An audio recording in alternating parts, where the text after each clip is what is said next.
Se tem uma coisa que tira a paz do relacionamento que você às vezes está nele, né? Você que já teve um outro relacionamento e você entrou no novo relacionamento, se tem uma coisa que tira a paz, muitas vezes é o passado.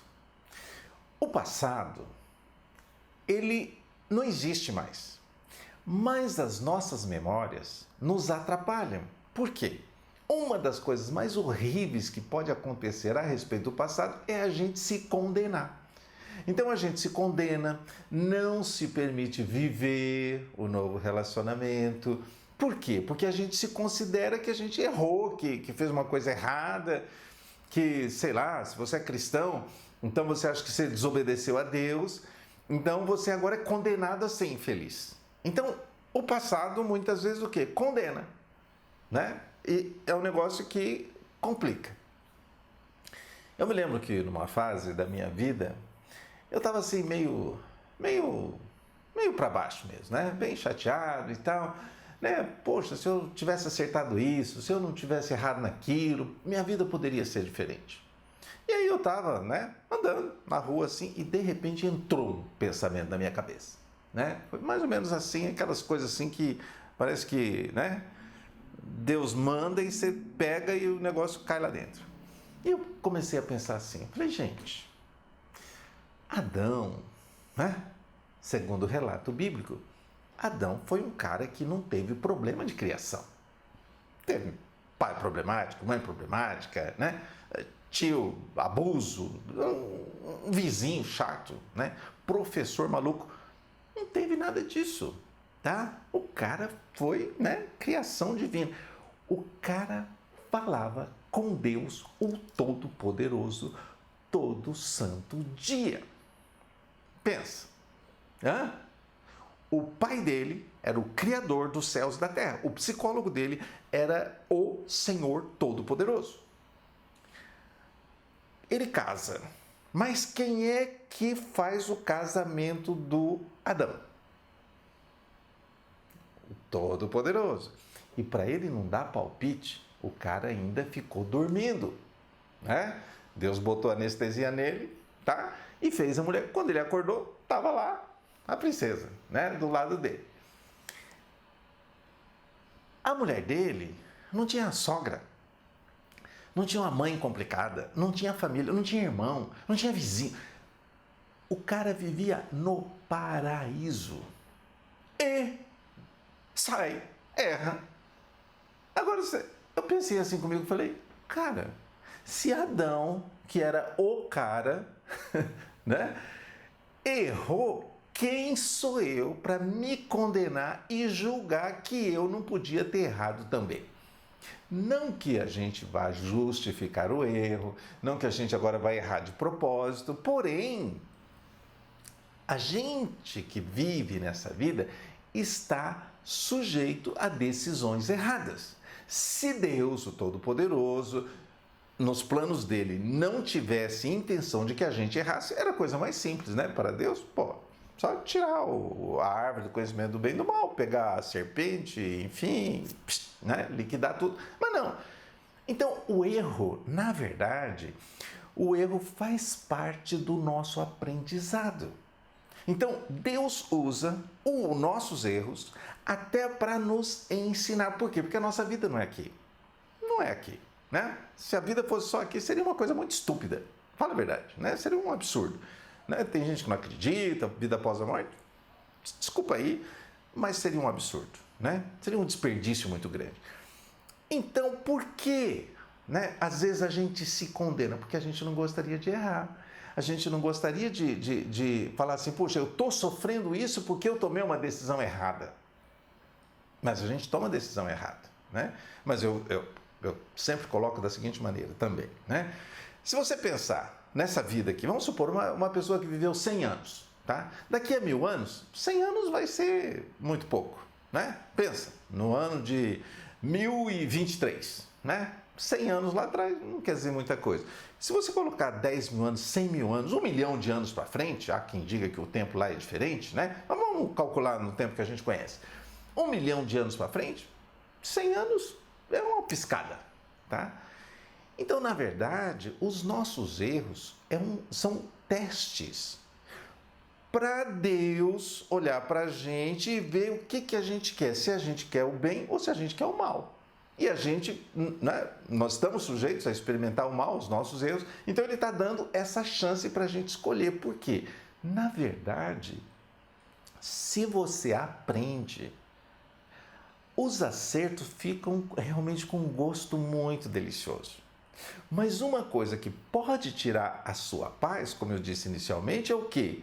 Você ficar se condenando e deixar de viver a coisa nova, você deixar de viver uma experiência maravilhosa, e como eu disse no outro vídeo, né, existe um preconceito contra cristãos que se divorciaram e casaram novamente, né? Com certeza são os doutores da lei, né, que levaram a mulher lá para Jesus mandar apedrejar.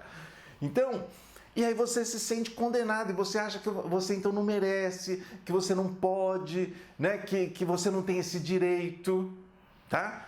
E aí aquilo afeta o seu raciocínio.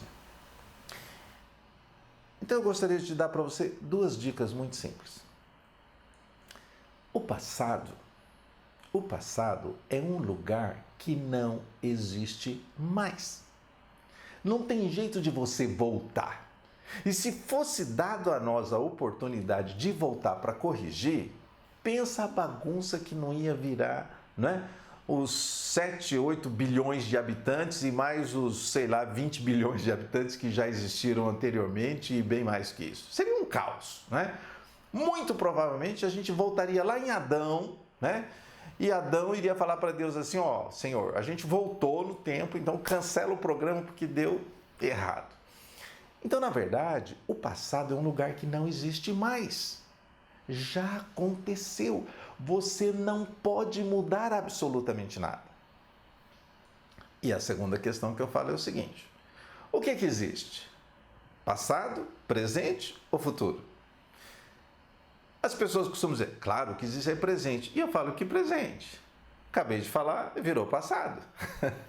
Não existe presente, não tem como você segurar o presente. Então, na verdade, você está exatamente no meio do passado e do futuro. Então, tem duas maneiras de você encarar o passado, né? E o futuro. A primeira delas, se você considera que você está no futuro, pensa comigo, você considera que você está no futuro do seu passado, você só consegue olhar o seu passado. Porém, pega isso. Se você imaginar que você está no passado do seu futuro, pensa comigo, pensa assim, 20 anos para frente, 20 anos, tá? Não precisa muito não, 20 anos. Pensa na idade que você vai ter daqui a 20 anos, pensa na idade das pessoas que estão à sua volta, filhos, parentes, pai, mãe, esse negócio todo, né? Pensa 20 anos à frente, tá? Imagina que se você não fizer nada para mudar, como é que você vai estar daqui a 20 anos? Você não fez nada para mudar, tá? Você não acreditou, você desanimou, enfim, né? Agora imagina você com a idade. Somou 20 anos na sua idade e fez a conta? Muito bem. Imagina agora que você tem 20 anos a mais, né? E foi te dada a oportunidade para você voltar no dia de hoje, que você está assistindo esse vídeo, tá? Assim, ó. Foi te dada a oportunidade de você voltar 20 anos no seu passado. E você chegou hoje. O que você mudaria daqui para frente? Isso é maravilhoso, porque eu costumo dizer o seguinte, entre passado e presente, nenhum dos dois existe, porque falou, virou passado. Então, o que na verdade existe é o futuro, mas com uma grande vantagem, uma vantagem fantástica. O passado não pode ser mudado, mas o futuro pode. Esse é o ponto. Essa é a coisa mais maravilhosa daqueles que têm fé, porque está escrito assim, que a fé é a certeza das coisas que se esperam. Quando a Bíblia fala que o justo vive da fé, ele está se referindo aqui ao futuro.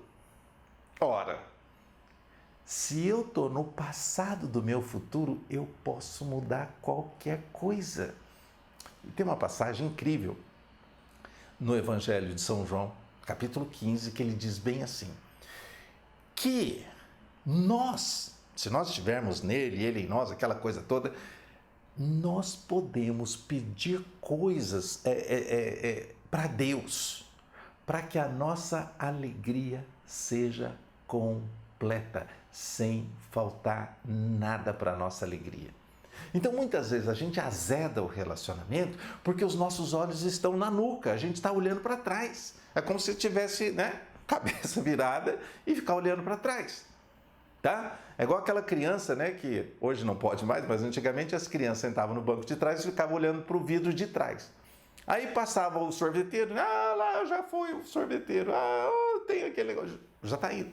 Não, nós estamos no passado do nosso futuro, com um poder extraordinário chamado fé. Que a fé está ligada exatamente ao futuro. Se você não acreditar, se você desistir, se você realmente não criar o seu futuro, ele vai ser uma repetição daquilo que você está vivendo. Isso é horrível. Então, primeira coisa, guarda aí. Não deixe o seu relacionamento perder a paz por coisas do passado. Doutora Assis, mas aquela pessoa... Está no passado. Mas eu fui ferido. Está no passado, não existe mais. Você já viu o cobrador de dívida no cemitério? Batendo lá no túmulo? Levanta aí, esqueleto, Não tem. O passado é um lugar que não existe mais. Você não está mais lá e nem tem jeito de você voltar. Agora, o futuro, pensa que aventura incrível, fantástica você pode viver. Se você lembrar que você está no passado do seu futuro, o seu relacionamento como está? Você pode mudar isso. Os meus filhos como é que estão? Você pode mudar isso.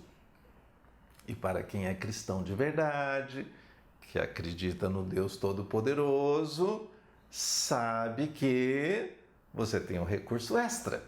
Mas às vezes a gente se poda, não é questão de você não ter fé. Às vezes eu vejo muitas mensagens, que realmente estimulam a gente assim, muito, muito, muito. Mas muitas vezes a gente tem essas travas. Você fica se punindo, se condenando, parará. E é o que eu digo sempre. Está escrito, o sangue de Jesus Cristo nos purifica, perdoa e purifica de todo pecado. O que significa isso? Que os nossos erros, pecado significa erro, os nossos erros, eles podem ser perdoados. Mas você pode estragar o seu relacionamento porque você fica preso lá atrás. Não, vamos para frente. Você pode mudar isso, você pode transformar isso de uma maneira absurda. Eu atendo pessoas e constantemente eu assisto esse milagre. Como as pessoas podem transformar completamente os seus relacionamentos porque elas tomam decisões importantes que fazem a diferença. Agora, claro, ninguém vai vencer o mal com o mal. Não. Esquece. O mal você vence com o bem. Então você tem que se armar de coisas do bem. Pensar o bem. E construir isso porque você está no passado do seu futuro. E para te ajudar, para que você tenha umas ferramentas poderosas para alterar isso, para você produzir a paz no seu relacionamento, tem um e-book totalmente grátis que você pode pedir. Procura aí o link e você pode baixar esse e-book, o título é simples: Chega de discussões e comece a viver. Aproveita essa oportunidade, compartilha, curta aí e até a próxima, se Deus quiser.